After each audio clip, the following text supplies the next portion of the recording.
Ada 4 jenis di dalam Al-Quran yang menunjuk pada keadaan manusia secara umum berdasarkan kebahagiaan dan kesuksesan hidupnya. Ada berapa jenis? 4 ya. 1, ini yang paling ideal.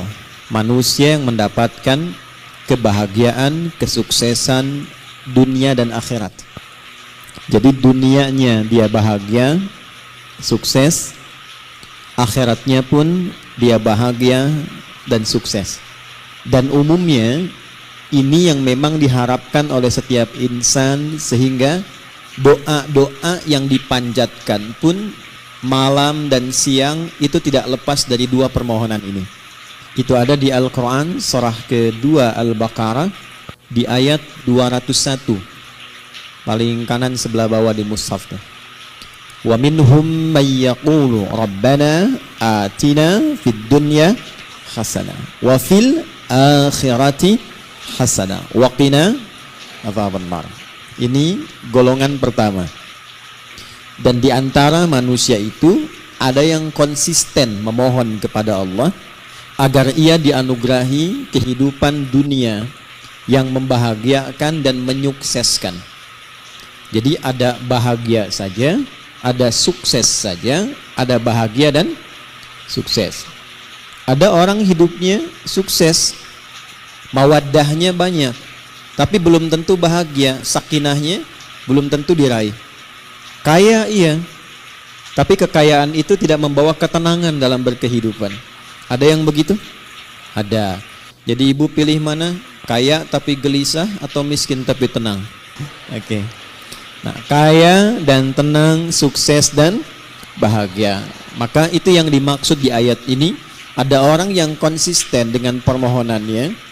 Dia memohon kepada Allah Subhanahu wa ta'ala agar hidupnya di dunia itu bisa tenang dan sukses, bahagia dan sukses, serta kesuksesan dan kebahagiaan ini bisa dibawa lestari sampai pulang ke akhirat. Ya, tidak cukup dengan amin, kita lihat dulu ya. Nah, yang kedua, nanti kita pelan-pelan lihat rumusnya. Ada orang yang di dunianya itu sukses, bahagia, tapi kesuksesan dan kebahagiaan dunia itu ternyata tidak memberikan jaminan ia membawa keduanya sampai ke akhirat. Tapi menariknya kata Al-Quran, secara psikologi ada manusia yang penting dunianya sukses dulu, yang penting dunianya bahagia dulu. Ya, kalau bahasa manusianya kekinian, ya nikmati aja yang sekarang, yang nanti kan belum jelas gitu. Ada yang begitu? Itu pasti akan ditemukan, karena golongan ini pun diisyaratkan di Al-Quran di ayat yang ke-200-nya. Jadi kalau tadi 201, kita naik sedikit ke atas ke ayat 200, kita akan temukan tipikal golongan demikian.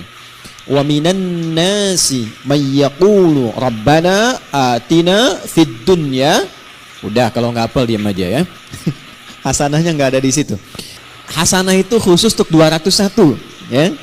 Baik, kalau hafalan masih di ayat 1, jangan diterusin dulu ya. Wa minan nasi may yaqulu rabbana atina fid dunya wa ma lahum fil akhirati min khalaq. Dan di antara manusia ada yang hidupnya memang diliputi oleh harapan dunia saja. Hasanahnya nggak disebutkan. Ini kuncinya nanti. Dan dia tidak punya orientasi akhirat. Yang penting kerja, nikmati. Dapat rumah yang megah, nikmati. Kendaraan yang mewah, nikmati. Bisa jalan-jalan, senang. Urusan sholat, ya nanti. Baca Al-Quran, nggak harus. Akhirat belum datang kok. Yang pasti yang sekarang ada itu yang dinikmati. Wa ma lahum fil akhirati min khalaq. Dan dia tidak punya persiapan untuk menyiapkan kehidupan abadinya di akhirat. Itu yang kedua.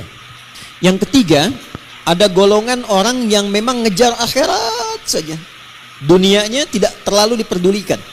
Dia abaikan bahkan. Ya. Dia tidak terlalu peduli apakah hari ini makan atau tidak. Dia tidak terlalu peduli apakah punya rumah megah atau tidak. Dia tidak terlalu peduli apakah punya kendaraan atau tidak. Yang penting akhirat masuk surga. Saya ulangi ya. Yang penting akhirat masuk surga. Jadi dunianya dalam tanda petik sedikit diabaikan, atau hidupnya biasa-biasa atau di bawah standar, yang penting orientasinya masuk surga. Ini yang ketiga. Yang keempat, ini yang repot.